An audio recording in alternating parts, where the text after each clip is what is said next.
So meron tayo ditong Nissan Sentra. Meron siyang 131,860 km. So ang concern dito ay misfire, tsaka may check engine light, DTC P0302, cylinder P, misfire number 2. So inspect natin, tingnan natin kung anong makikita nating problema.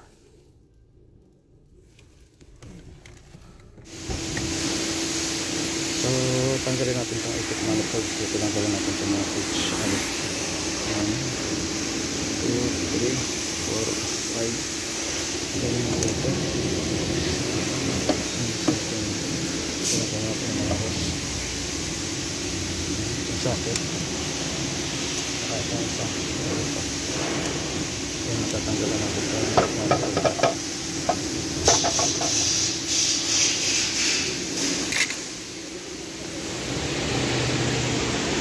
So tinanggal natin itong intake manifold.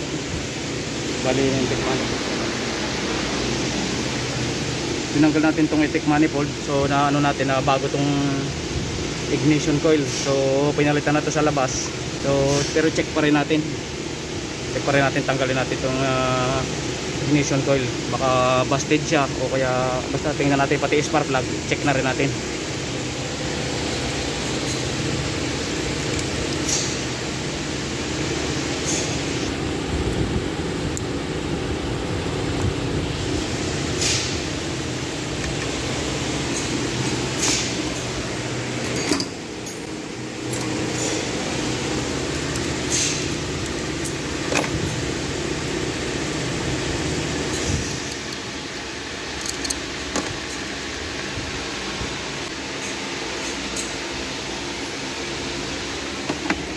Yung spark plug,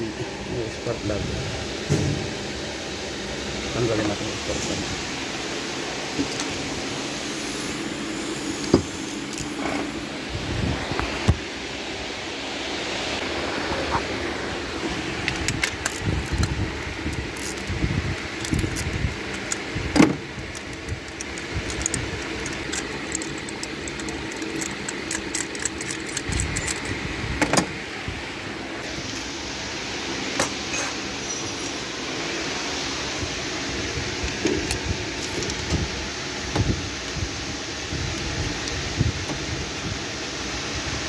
So bali ito nakita natin sa spark plug, wala.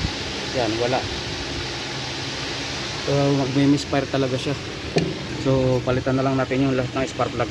Request tayo ng 4.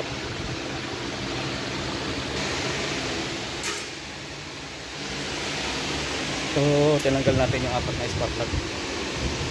Ito yung spark plug natin. So yun siya, yung number 2, wala siyang electrode. Wala yung dulo niya.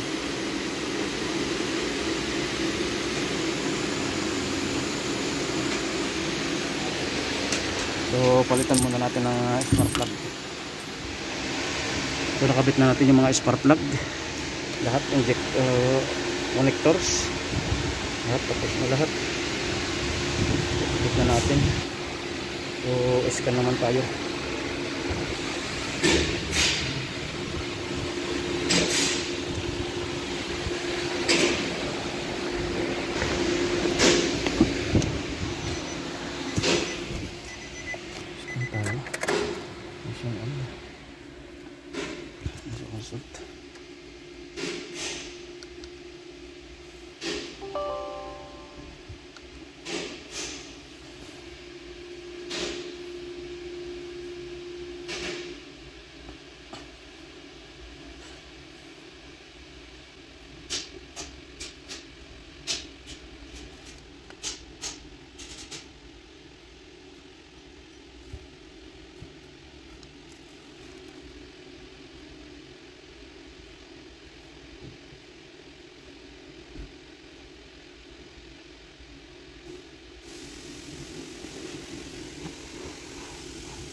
So nag-erase na tayo ng mga DTC. So start natin.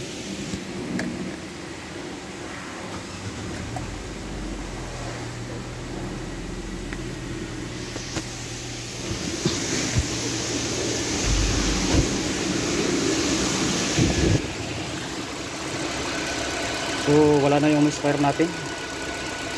Bali solve na yung ating problema. Ito lang ang naging problema natin sa spark plug na walang wala.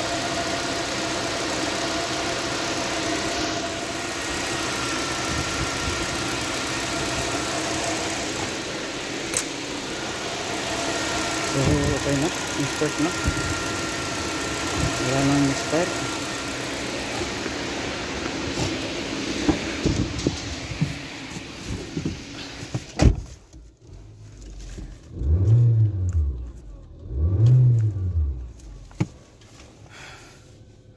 So wala na tayong misfire.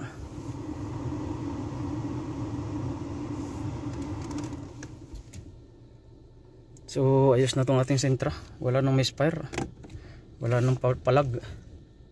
So yun lang naging problema natin, yung spark plug na isa, number 2. So wala siyang electrode, wala yung pinaka tip nya. So pinalitan naman daw, sabi ng may-ari, pinalitan naman daw yun ang spark plug. Pero hindi natin alam kung bakit nagkaganon yung number 2 na spark plug. So far ayos naman na.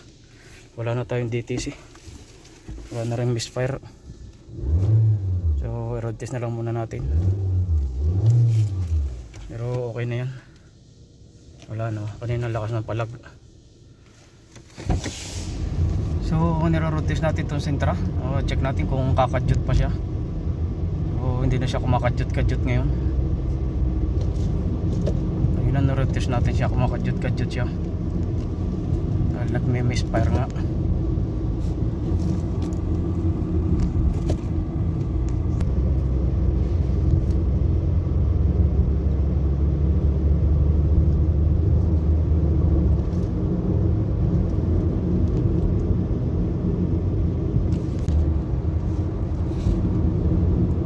So cleaning na lang natin, wash, then release. Papawasing na lang natin, then re-release na natin. So okay na, wala nang kadyot.